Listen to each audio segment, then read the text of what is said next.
I'm going to explain cervical spine disc prosthesis. There are different types of companies that have been producing this prosthesis. I choose second one, which name is Bryan. Here is material details of it. B&F commercial pure titanium porous coating, A and E titanium alloy shell, C is flexible polyurethane outer shell, and D polyurethane inner nucleus. Here we have some information about Young modulus and Poisson ratio of the components. Doctors may recommend their patients disc replacement because of the two reasons that we see at these pictures. The left picture shows us the shrinking disc and the right picture shows us the ruptured disc. These changes can narrow your vertebral canal and put pressure on spinal cord or nerves that branch off of it. The pressure can cause neck pain and stiffness of pain, numbness, and weakness in your arm or hands. Here we have three different pictures that belongs to an animation, and the first one is drilling process. The second one is the result of it, and third one is assembling picture.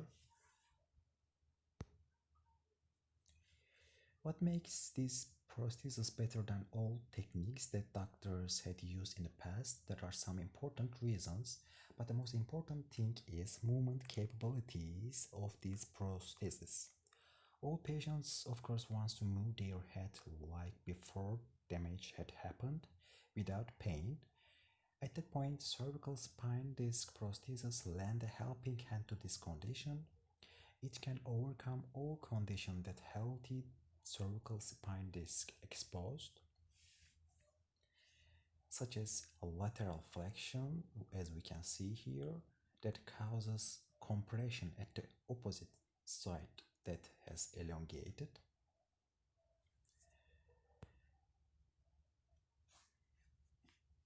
Flexion and extension, and axial rotation during under loads. Also, shear stress tolerances of it is 2 millimeters. This picture shows us the connection types of prosthesis that belongs to different brands with neighbor spines. As I said before, I choose the first one. I'm going to explain why. The Bryan disc processes a flexible mobile core, allowing semi-constrained rotation with translation and better anatomic fitting to the vertebrae, thereby dramatically reducing contact stress. Here we see the result of the contact stress value. As we can see, Bryan has minimum contact stresses. Here we see two different graphs which belongs to free body diagram. The left side there is cervical and cervical vertebrae. The biggest bending moment happened at C7 because of the distance between the C7 and cervicals.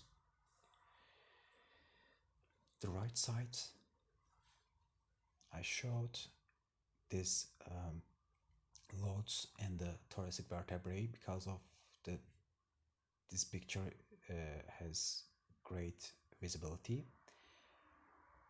The yellow one shows tension, blue one shows compression, red one shows the moments acting on the disc,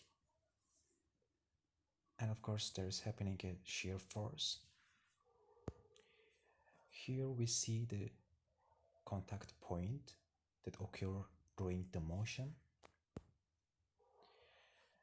and these three pictures show us the stress result.